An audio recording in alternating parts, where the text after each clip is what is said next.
Pixel sounds আয়োজিত দুই বাংলার প্রথম ভার্চুয়াল বাংলা অডিও বুক প্রতিযোগিতা 2021-এর আজকের গল্প পানকৌড়ির পালক।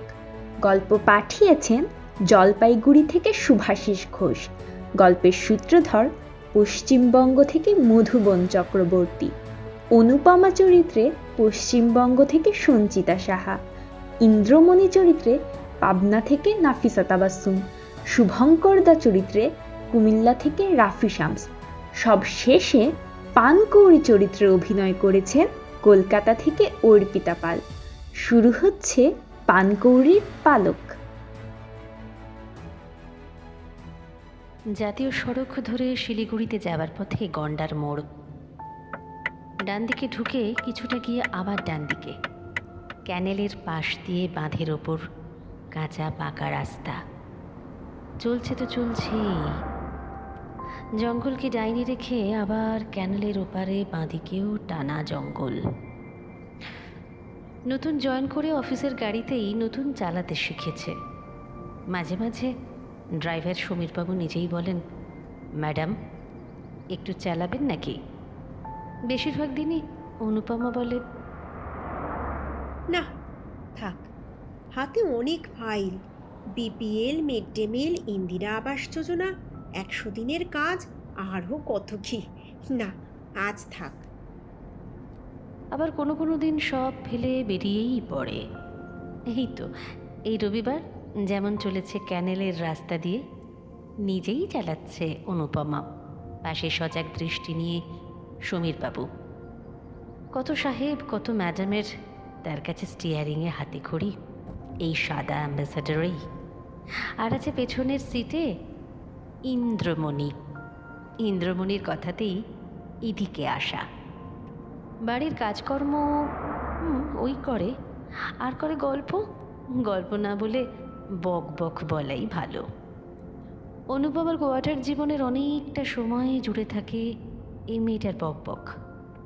শিলিগুড়ি মালবাজার জাতীয় সড়কের ওপর ওদলাবাড়ি, তার থেকে বাঁক নিয়ে তিস্তার উপর ব্যারাজ, গজলডোবায়, সেদিকে একটা চা বাগান, আর বনের মাঝামাঝি বস্তি মতো জায়গায় ওর বাড়ি। বয়সে অনুপমার চেয়ে বেশ কয়েক বছরের ছোট। পালিয়ে বিয়ে করে এই রাস্তা ধরেই বাড়ি ছেড়ে এসেছিল 16 বছর বয়সে। এই ব্লকে এসেছে বছর দুয়েক।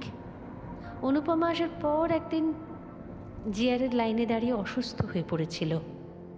অনুপমা অফিস লাগোয়া কোয়ার্টারে নিয়ে গিয়ে জল ওআরএস খাইয়ে সুস্থ করেছিল। ব্লকের গাড়ি করে বাড়ি পাঠিয়েছিল। সেই পরিচয় সূত্রেই আনাগোনা করতে করতে এখন অনুপমার গৃহস্থালী সামলায়। ট্রাকে খালাসির কাজ করে তার বর। দূরে দূরে যায়, টানা কয়েকদিন ফেরে না। সেসব দিনে অনুপমার কোয়ার্টারেই থেকে যায় সে। ছেলে মেয়ে হয়নি তাদের এই 4 বছরেও। তাই দুঃখ হয়, লজ্জা হয় তার বরের। দুঃখ হলে মদ খায়, প্রতিদিন দুঃখ হলে প্রতিদিনই খায়। তারপর মারধর করে ইন্দ্রমণিকে। অনুপমা রেগে ওঠে, শান্ত করে ইন্দ্রমণি। না না, ভালোবাসে, মেলা দেখাতে নিয়ে যায়, ব্যাংকের বই করেছে আমার নামে, মাসে 200 টাকা রাখে ওই বইয়ে। অনুপমা অবাক হয় এই বই পড়িতে। এবার শ্রাবণে বাক কাঁধে বলে বোম যাব, আমরা মানত করব বলে চলে ইন্দ্রমণি। ডাক্তার দেখাস না কেন? দূর, ও কি ডাক্তারের কাজ? ওই তো আমাদের পাড়ায়। এই ধরনের বকবক থেকেই ইন্দ্রমণির জীবন ইতিহাস মুখস্থ হয়ে গেছে অনুপমার। অদ্ভুত মেয়েটা, স্বামীর বিরুদ্ধে সারাক্ষণ অভিযোগ, অথচ তাকেই সবচেয়ে বেশি ভালোবাসে। হেবিট হয়ে গেছে দিদি। সবই বোধহয় অভ্যেস ভাবে অনুপমা। ভালো লাগা, দুঃখ পাওয়া, মনে রাখা, ভুলে যাওয়া। ইন্দ্রমণির আরেক অভ্যাস পাখির পালক কুড়িয়ে সেটা যত্ন করে রেখে দেওয়া। বাড়ির ভালো হয় দাবি করে ইন্দ্রমণি। অনুপমা হাসে, না প্রতিবাদ করে না। পানকৌড়ি দেখবে দিদি? ডাক ফাইল দেখতে দেখতে আনমনে মাথা তুলেছিল অনুপমা। কত কত পানকৌড়ি ব্যারেজের জলে বসে থাকে। গ্রামে থাকতে কত যেতাম সবাই মিলে, পানকৌড়ির পালক খুঁজতাম, জমাতাম। তাই আমার দুঃখ কম ছিল। এখন তো অন্য পাখির পালক জমাই। এখানে পানকৌড়ির পালক কোথায় পাবো? কত দিন দেখি না। যাবে একদিন দিদি? কত কত পানকৌড়ি, অনেক অনেক, গোনা যায় না। কেউ অনিষ্ট করে না, কেউ মারে না। কি সুন্দর! তিস্তা নদীটা এই কমাসেই বেশ প্রিয় অনুপমার। ভাগীরথীর পাড়ের মেয়ে এখন জেলা সদরের অফিসে গেলে সময় পেলেই বাঁধে উঠে পার্কের পেছনের বাঁধের স্পারটা ধরে একদম নদীর কাছে চলে যায়। ভরা বর্ষায় তিস্তার পাক খাওয়া ঘোলা জল দেখে একটা একলা ঝাঁকড়া গাছের নিচে দাঁড়িয়ে আর দেখে দূরে ব্রিজ, পোশাকে নাম জলপেশ সেতু। আবার পুজোর সময় তিস্তার শুকনো চর জুড়ে থাকা কাশফুলের বনে নেমে পড়ে কাশফুল তুলে আনতে। শীতে বালির ওপর ছেলেদের ক্রিকেট খেলা দেখতে দেখতে সন্ধ্যা হয়ে আসে কখনো কখনো।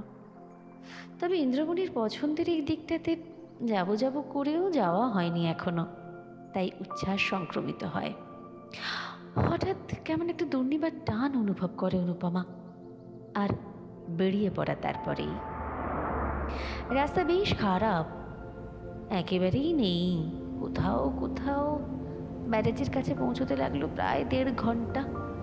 নতুন দৃশ্য, কিন্তু ফাইলে নানান চিঠি, দরখাস্ত পড়ার সূত্রে চেনা নাম, মান্তা দাঁড়িয়ে, শিকারপুর, কৈলাসপুর, গেট বাজার, আর সাথে ইন্দ্রমণির টানা বক বক। কখন সময় কেটে গেছে বোঝাই যায়নি। নিজের মনে গাড়িটা চালাচ্ছিল, হঠাৎ পথের উপর মাটি ফুঁড়ে ম্যাজিকের মতন জেগে ওঠা অত বড় একটা লোহা সিমেন্টের আকৃতি দেখে বেশ চমকে উঠেছিল অনুপমা। আর আর তখনই ব্যারেজ ব্যারেজ বলে চেঁচিয়ে উঠেছিল ইন্দ্রমণি। আর তারপরেই উত্তেজিত আঙুলের ইশারা ইন্দ্রমণির জলের দিকে। ওই ওই ওই দেখো, ওই দেখো পানকৌড়ি, কত কত পানকৌড়ি। সত্যি তাই। ব্যারেজের ব্রিজে ধার ঘেঁষে গাড়িটা থামালো অনুপমা। নদীর উজানে পাহাড়ের দিকে, যেখানে বন্ধ গেটের ওপাশে তিস্তা থমকে গেছে, যেন কোনো বিশালাকার স্বর্গের দেবী বা শাপিত অপ্সরা তার রূপের ডালি বিছিয়ে অলস দিবানিদ্রায় মগ্ন।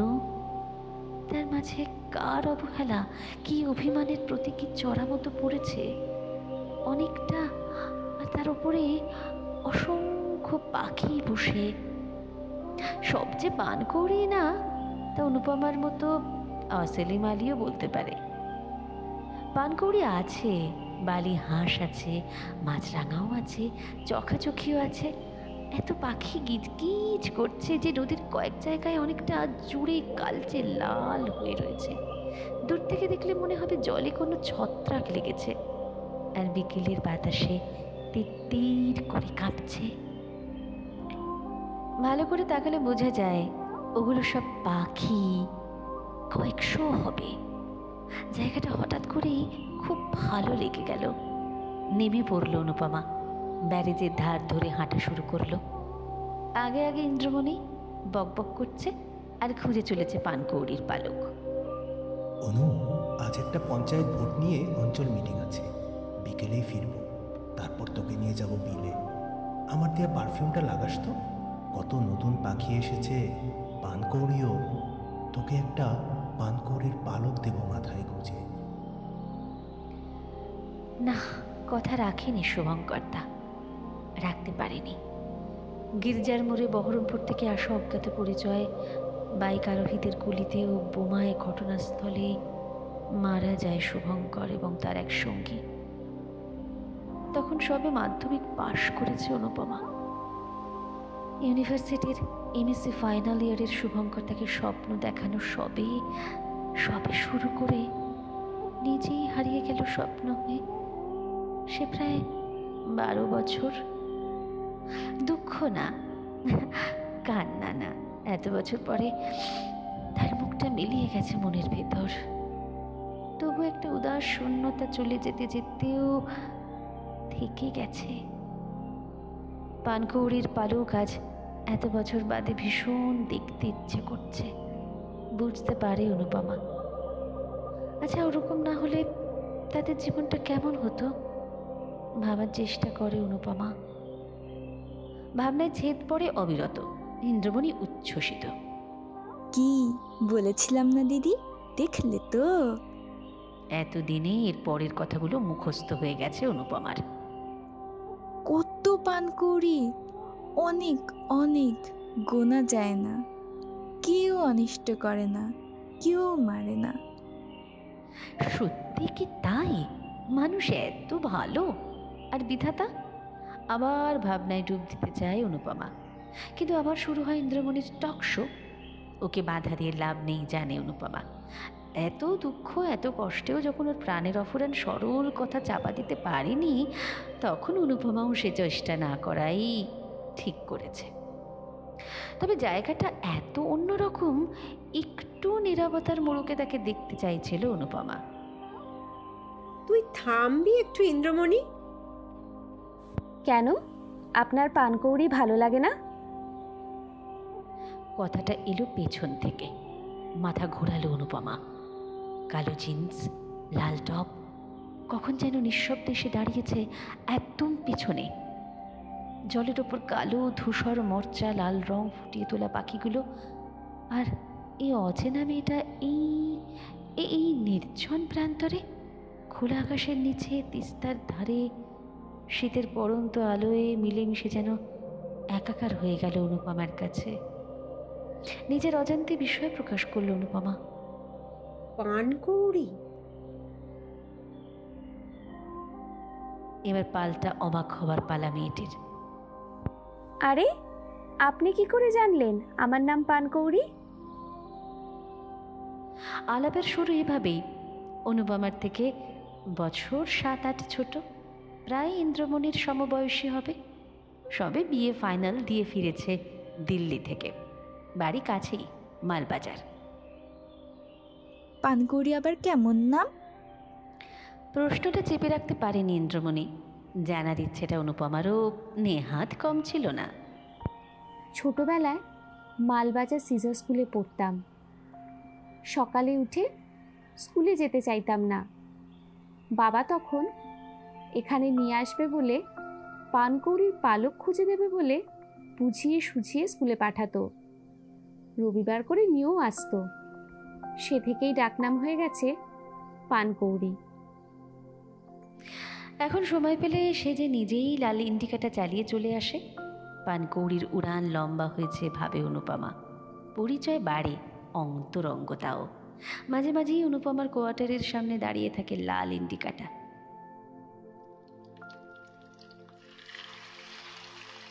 ঠিক করেছি ব্যাঙ্গালোর থেকে সোশ্যাল ওয়ার্কে মাস্টার্স করব।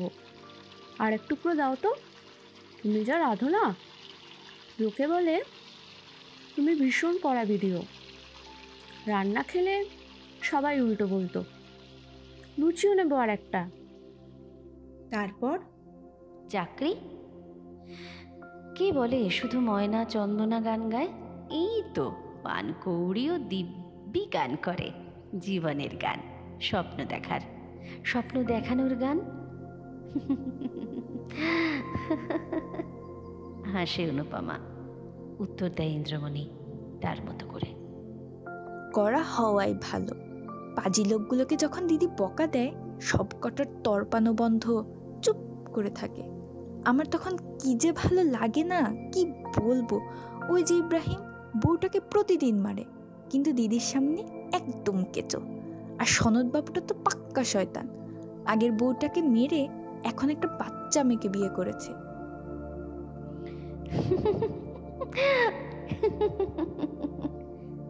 খিলখিল করে হেসে ওঠে মেয়ে দুটো। কপট কটাক্ষ করে অনুপমা। সম্পর্কটা গভীরতর হয়। ছুটির দিন শনি রবি প্রায়ই এখন অনুপমার কোয়ার্টারে ডানা ঝাপটায় পানকৌড়ি। কত কথা বলে, হাসে, রাগ করে, জড়িয়ে ধরে, শাড়ি, জামা, লিপস্টিক, রেল পালিশ কিনলে এনে দেখায়। ঠিক তার বয়সী বেশিরভাগ মেয়েদের মতোই। আবার একদম আলাদা হয়ে আনে অন্য অনেক কিছুই, অনেক অনেক পেপার কাটিং। কথায় কথায় জানিয়েছে এই নেশাটা পেয়েছে তার বাবা দুলাল বোসের কাছ থেকে। আরও আনে ইন্টারনেট থেকে ডাউনলোড করা তথ্যের প্রিন্ট আউট। ডাইনি হত্যা, পনের বলি, অপুষ্টিতে ভোগা মা ও শিশু, বন্ধ চা বাগান থেকে পাচার হয়ে যাওয়া কিশোরী যুবতীদের খবর, বিচ্ছিন্নতাবাদী আন্দোলনের ফলে দুর্ভোগে পড়া মেয়েদের কথা, সরকারি প্রকল্প সম্পর্কে না জানা বা তার সুবিধা থেকে বঞ্চিত মেয়েদের কথা। টেবিলের ওপর মেলে ধরা কাগজগুলি দেখতে দেখতে মুখ তোলে অনুপমা। টানা টানা দুটি চোখের উদাস দৃষ্টি জানালার গরাদ ভেদ করে আকাশে হারিয়েছে। অনুপমা দেখে পানকৌড়ির চোখে জল। তার চোখেও কি? ইন্দ্রমণি দেখে অনুপমা ও পানকৌড়ির চোখে জল। তার নিজেরও চোখে জল আসে, অত কিছু না বুঝেই। শোরগোল তুলি ইন্দ্রমণি। একদম হক কথা বলে পানকৌড়ি দি। মেয়েদের কথা কে ভাবে? আচ্ছা পানকৌড়ি দিদি, তুমি অত দূর থেকে পড়াশোনা করে এসে সত্যি এসব করবে? পরক্ষণই তার মনে একটা বুদ্ধি খেলে। দিদি, তুমি ভোটে দাঁড়াও না কেন? তুমি প্রধান হলে খুব ভালো হতো মেয়েদের গো, তাই না দিদিমণি? সমর্থনের খোঁজে অনুপমার দিকে তাকায় সে। অনুপমা বোঝে পঞ্চায়েত ভোট আসছে, ইতি উতি প্রচারও শুরু হয়েছে টুকটাক। ইন্দ্রমণির মতো মেয়েদের কাছে প্রধান পদটা খুবই গুরুত্বপূর্ণ। সে তাই চাইছে প্রধান হোক পানকৌড়ি। অনুপমা বলে, ও আরো উড়বে, ওর আকাশ অত ছোট নয় রে। তিনজনের কে কাকে কতটা বুঝলো কে জানে, কিন্তু তিনজনেই হেসে ওঠে একসাথে। দিদি, পরশু চলে যাব, মেল এসেছে ক্লাস শুরু হওয়ার। অনেক উপহার নিয়ে এক রবিবার কোয়ার্টারে এসেছিল মেয়েটা। অনুপমার জন্যে, ইন্দ্রমণির জন্য। একরকম জোর করেই অনুপমার হাতে ধরিয়েছিল, আর এনেছিল পানকৌড়ির পালক। কালো ধূসরে মাখামাখি বড় পালক। আমার অনেক দিনের স্টক থেকে আনলাম। একটা তোমার, একটা ইন্দ্রমণির, আর এই এই ছোটটা আমার। আমাদের জীবনের সব খারাপ, সব কালো শুষে নেবে, নিজে কালো হয়ে আমাদের জীবনকে রঙিন করে তুলবে। আনমনা হয়েছিল অনুপমা। পানকৌড়ির পালক! ঘোর ভেঙেছিল পালক হাতে ইন্দ্রমণির কান্নাকাটিতে। কত দূরে যাবে? তোমাকে কে দেখবে জ্বর হলে, কষ্ট হলে?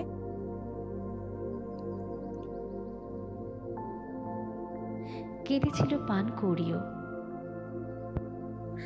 তোমাদের খুব খুব মিস করব। পালকটা হাতে পেয়ে স্মৃতির গহ্বর থেকে ছলকে ওঠা কান্নাটা আগেই চেপেছিল অনুপমা। পানকৌড়ির কান্না দেখে সে চেষ্টাটাই আরো দীর্ঘায়িত করে বলল,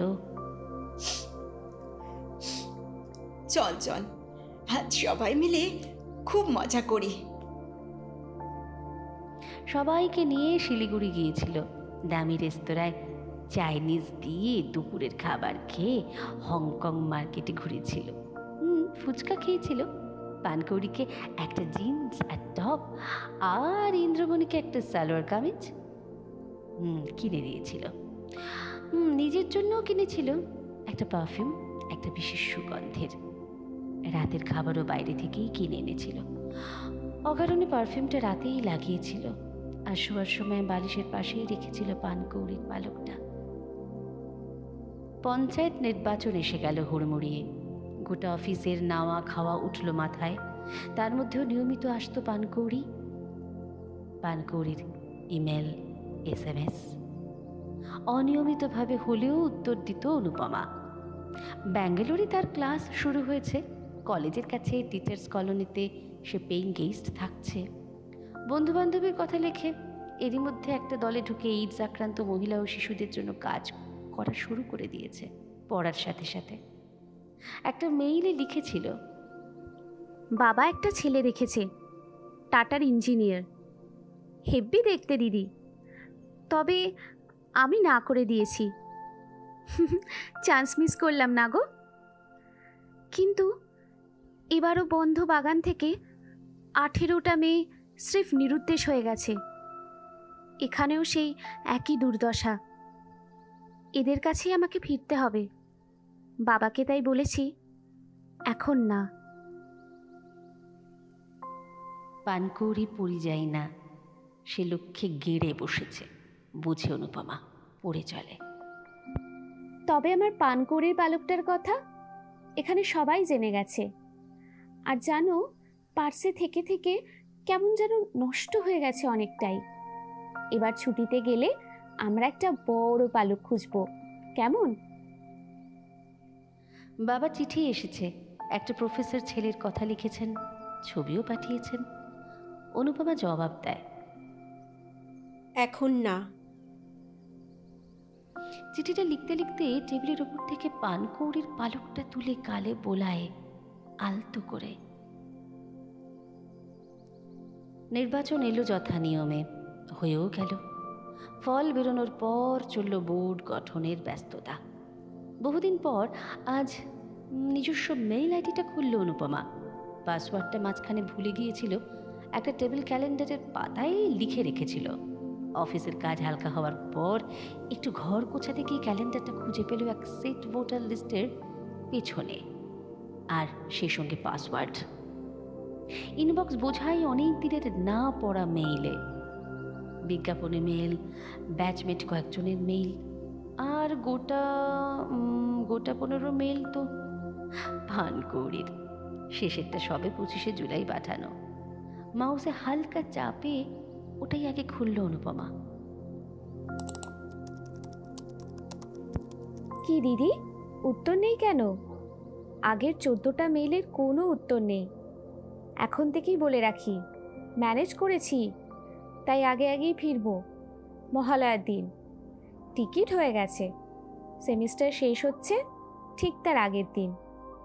এবার এসেই তোমাকে নিয়ে যাব পানকৌড়ির পালক খুঁজতে, আর যাব ইন্দ্রমণিদের গ্রামগুলোতেও। একটা প্রজেক্ট পেপার বানাচ্ছি, তোমায় দেখাবো কত স্কিম, কত আইন। গ্রামের লোকেরা, বিশেষ করে মেয়েরা, কিছুই পেল না, জানলই না। একরাশ ক্ষোভ, এক ঝাঁক স্বপ্ন, একদম পানকৌড়ির মতো, একদম শুভঙ্করদার মতো ভাবনায় হারিয়ে যায় অনুপমা।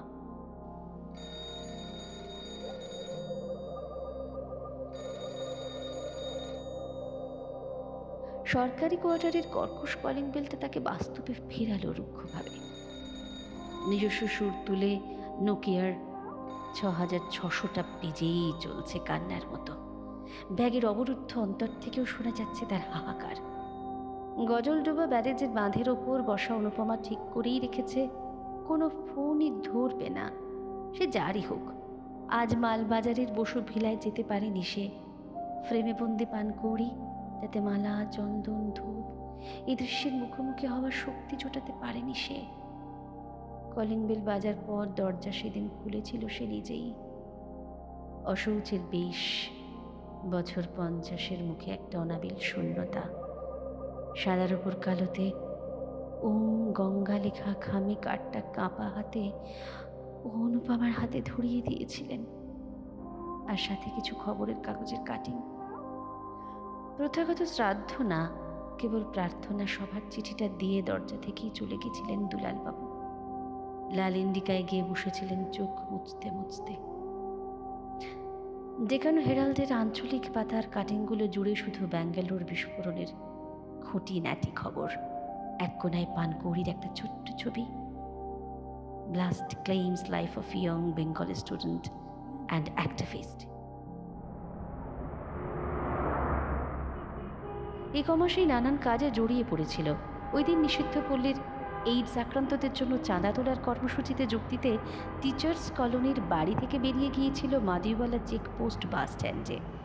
একটি ইন্টারনেট ক্যাফে থেকে ইয়াসবন্তপুরের এনজেপি ট্রেনের টিকিট কেটে আর কয়েকটা মেইল করে বের হতেই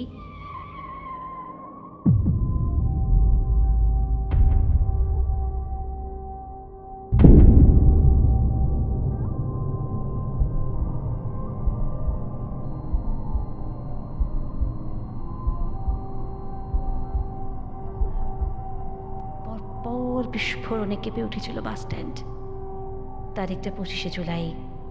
রুমমেট শনাক্ত করেছিল মর্গে। ঝুলসে যাওয়া পার্সে আধপোড়া একটা পানকৌড়ির পালক থেকে।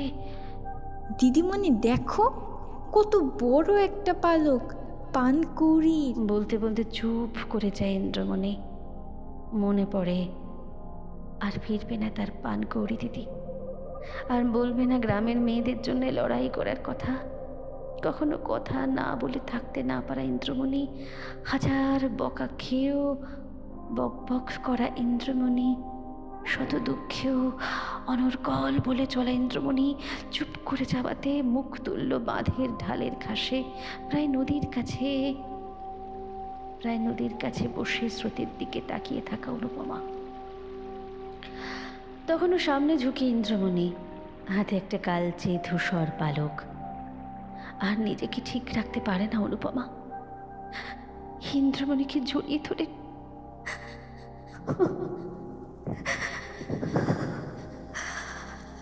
টুকরে কেঁদে ওঠে। ছেলেদের বকাঝকা করা, কখনো কাঁদতে না দেখা দিদিমণিকে এভাবে কাঁদতে দেখে কেঁদে ওঠে ইন্দ্রমণিও। হাত থেকে খসে পড়ে পালক। মেঘলা আকাশের নিচে ব্যারেজের ধারে বাঁধের ঢালে দুটি রমণী শিক্ষায় অসম, প্রতিষ্ঠায় অসম, কাঁদতে থাকে ভিন্ন যন্ত্রণায়, ভিন্ন আবেগের মাঝেও কোনো এক অসহায়তার অমুক সূত্রে এক হয়ে। আর অস্তাচলের রঙে রক্তস্নাতা তিস্তাশ্রুতি ভাটার পানে ঠিকানাবিহীন চিঠির মতো ভেসে চলে যায় একটা পানকৌড়ির